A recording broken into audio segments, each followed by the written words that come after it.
Spud's Game, Time to Talk. It's a groundbreaking new initiative designed to tackle mental health issues within the community. It's our chance not only to celebrate Spud's legacy as a player and a person, but promote a national conversation that can help lead to early intervention and fight the prevalence, the scourge of mental health issues within the community. If you head along to the St Kilda website, there are plenty of other places to donate, but saints.com.au, there's a banner for Spud's Game and there's a button that says donate now. You can certainly do that. There'll be opportunities to do that on the day for those that are heading along to Marvel Stadium as well. So a very, very worthy cause, and well done to all of those that are putting their names and support behind that. A very important message. And my main takeaway from what Stuart Lowe said, boys, was that Spuds often did talk about it, and he sort of spoke to us a lot about it in here. I used to host a show with him called No Man Should Ever Walk Alone, which dealt with physical and cardio health and mental health and those sorts of things. Was that Stewie said then that they knew often that there were things that were going on behind the surface, but they weren't able to necessarily know or to help. And that shows that as much as Spud became aware of that message and started to pioneer that message, that he perhaps didn't always know it and maybe didn't find it out early enough for his own sake and for his own benefit. And unfortunately, that's where it does leave us. But that was my main takeaway from that Spud himself fell victim to the message that he's trying to preach. Yeah, I think it proves that, it can happen to anyone. Doesn't matter if you're, if you're a young kid, doesn't matter if you're an elite athlete and a superstar of your field. I did a little bit with Spud on a Golden Fist campaign with Fox Footy, about a decade ago.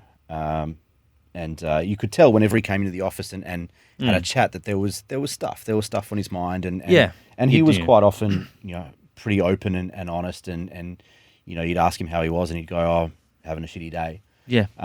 And he was great like that. And I think if these initiatives can help another young kid come out and be able to say, "I'm struggling," and help them get the assistance and the help that they need, then it's done its job, and Spud would be proud of that.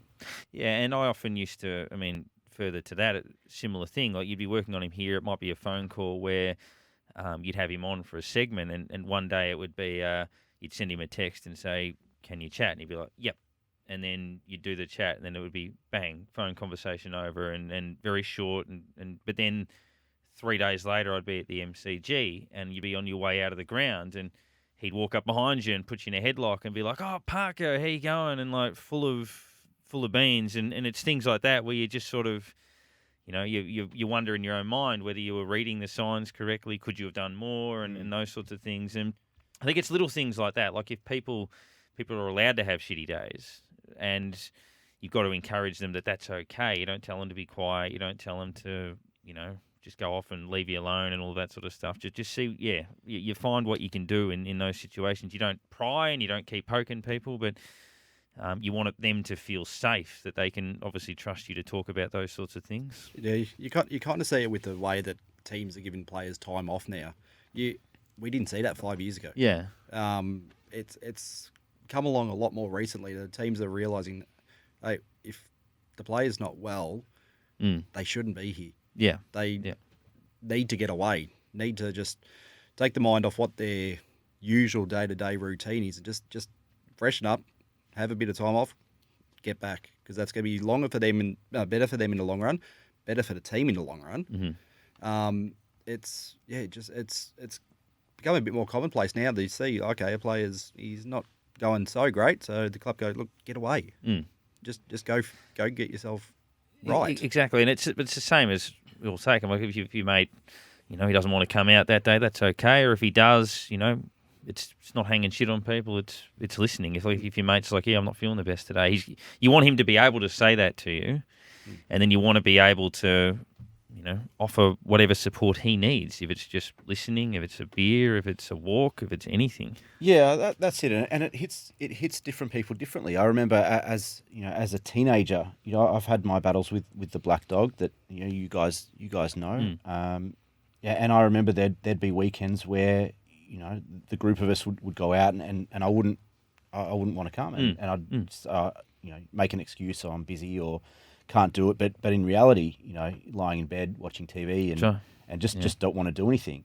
But on the flip side, I remember getting older and kind of understanding a little bit more about the environment and that life and what you need to do. And on the flip side, I remember sitting in the grandstand at the MCG watching a St Kilda Carlton game with you, Parko, and just letting it all out for 2.5 hours. Yeah. Which, if you'd said to me that I would have done a few years earlier, I would have gone, no, that's right. That's shit. I wouldn't. There's no chance I'm gonna do that. But I think everybody's reaction and everybody's experience with depression and mental health is different, and it requires a certain level of personal assistance and personal understanding.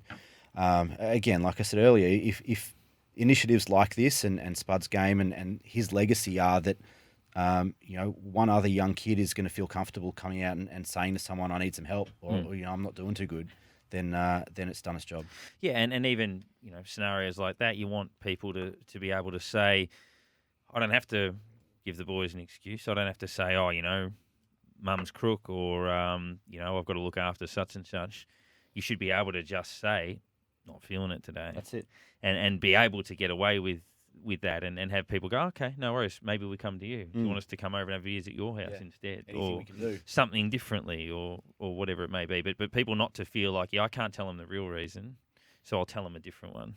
That's it. Yeah, exactly. And we all know, and this is not a pushing a men's thing, that the facts are laid bare. The suicide numbers, men compared to women, is wrong. It's astronomical. The whole thing. But you can't have a statistic that's skewed that far that way without it being a really significant problem. That's right. And historically, it's inherent in culture that over history and over time, men haven't felt able to be able to do that, to be able to say, I'm struggling, to be able to come out to their mates and say, look, I need a hand, or just lend an ear for a little bit. I need to talk. And men in particular find it difficult to talk. And it's something that, it's a lot easier for me to do now than it would have been 10 or 15 years ago, having made the effort and gone through that process. But, it's certainly one of those things that there needs to be more focus on, more education, more understanding that, this is a real issue.